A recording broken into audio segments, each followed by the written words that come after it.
Before I explain why I hate capitalism, let me first explain to y'all what it is. Anyone taking any bets on how horrible this will be?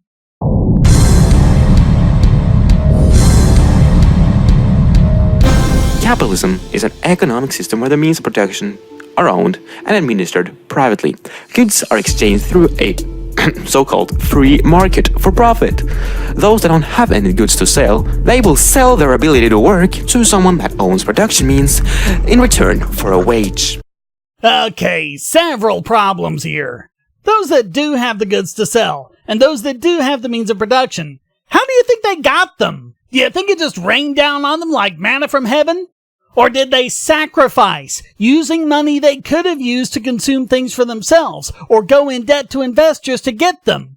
And the rest of them, why is their only option to work for someone in return for a wage? In a capitalist system, there's nothing at all whatsoever that's stopping them from starting their own business. That only happens when government gets involved. The real definition of capitalism is an economy based on voluntary transactions. Look at how, like all socialists, he tries to bake his assumptions into the definition, because he can't support these assumptions any other way. This is where the problems arise.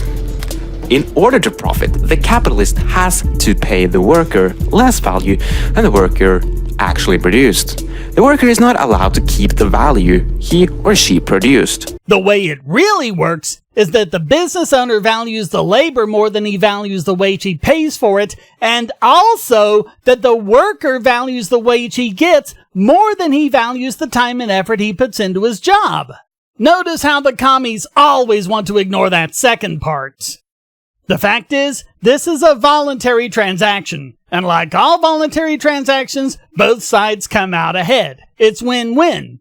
If their labor really is worth more, then why don't they create their own business and get the full value out of it? It doesn't work, and to see why, with numbers, see my video refuting surplus labor once and for all. Oh, and by the way, despite the misleading graph you showed, inequality goes down the more capitalist a country is. The value the capitalist extracts for profit here is straight out theft. Yeah, people doing work at a wage they voluntarily agreed to. Such theft. People believing in the system will likely argue here that wage labor is voluntarily, thus it's not theft. Yeah, because theft requires force, you dumbass! But remember, and always remember, if a worker does not work, the worker will, guaranteed, die of hunger. And here we are, the long-refuted work or starve canard. Tell me something, moron! Is it the capitalists starving them? Or is that just the state of nature? Do you think that it wasn't work or starve in hunter-gatherer times? Or in the Roman Empire? Do you think everyone sat around well-fed after a long day's laying around in the fields, and then capitalism came along and all of a sudden people started starving? And why do we see far more starvation in socialist economies? How come the big problem with the poor in capitalist countries isn't starvation, but obesity?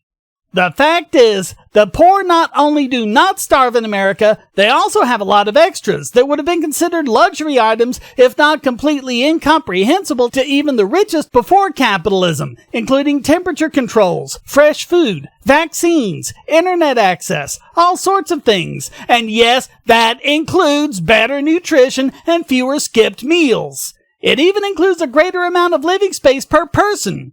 What capitalism did was give us the opportunity to work for something besides staving off starvation. Because of this, a class war is generated.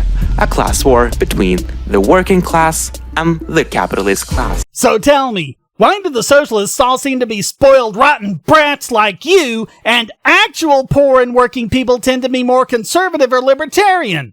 Answer honestly, have you gone hungry even a day in your life? The capitalist and the worker will at all times have conflicting interests. No, they don't. They have a fruitful win-win relationship. The capitalist wants to pay the workers as little as possible in order to profit the more. And the workers want to do as little work as possible for as much pay as possible so they can profit. You just never want to put it in those terms. Gee, I wonder why. What you're talking about is the demand curve, and the workers comprise the supply curve. The equilibrium is the point where they cross. If firms pay workers too little, they'll have a shortage. They won't be able to hire as many people as they want. All of this is basic economics. It's amazing how little you morons understand it. Capitalism isn't sustainable. Well, socialism certainly isn't. The math doesn't even work on paper. The problem is very simple. The economy keeps expanding. New ways to profit is constantly invented. Even though the same amount of resources are available. Ponder that. But our planet cannot keep up with this growth. We're not talking about using more and more of the planet's resources. We're talking about using them more efficiently. Our planet has a finite amount of resources, and capitalism will every year demand more resources from our planet. Capitalism is how you deal with scarce resources. It's about doing more with the same amount. Funny how that's something else you morons don't seem to want to mention. If every human on this planet was going to live like an average American, we would have needed 3.8 Earths. Long debunked Malthusian crap. Ever since Malthus, you people have done this, over and over again, and gotten different figures. First, the planet couldn't sustain 500 million people. Then it couldn't sustain 1 billion. Then it couldn't sustain 4 billion. Every single time you people make a calculation like this based on how many resources are available on the planet, we end up sailing right past it. Why? Because none of you have accounted for increased efficiencies in the market. The market in the US works as well as it does because it's efficient. Markets in places like sub-Saharan Africa aren't quite so efficient. We need capitalism to make those countries more efficient, and yet, that's the very thing you're arguing against!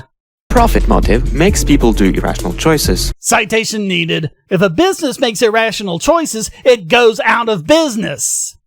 This is why a lot of unethical things has gotten so big. How come these unethical things keep happening to a greater extent with businesses that have more government support, huh? That's something else you people never have an answer for. This is why child labor is so common where it's legal. Are you kidding? It's capitalism that eliminated child labor. The laws only came about afterwards, as government does what it always does. Jump in front of a parade and pretend to be leading it.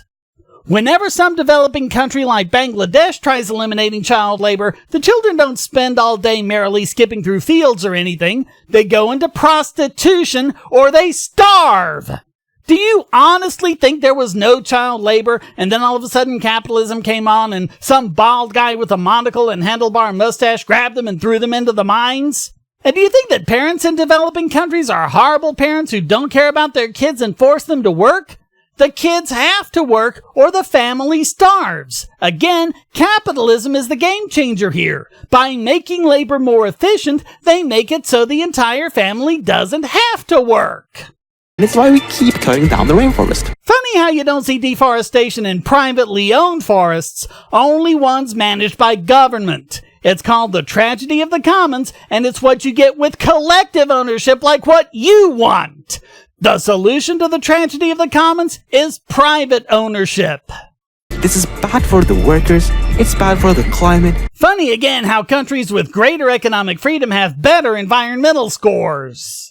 And it's bad for everyone else. In order to save the climate, eco-activists has to abolish capitalism.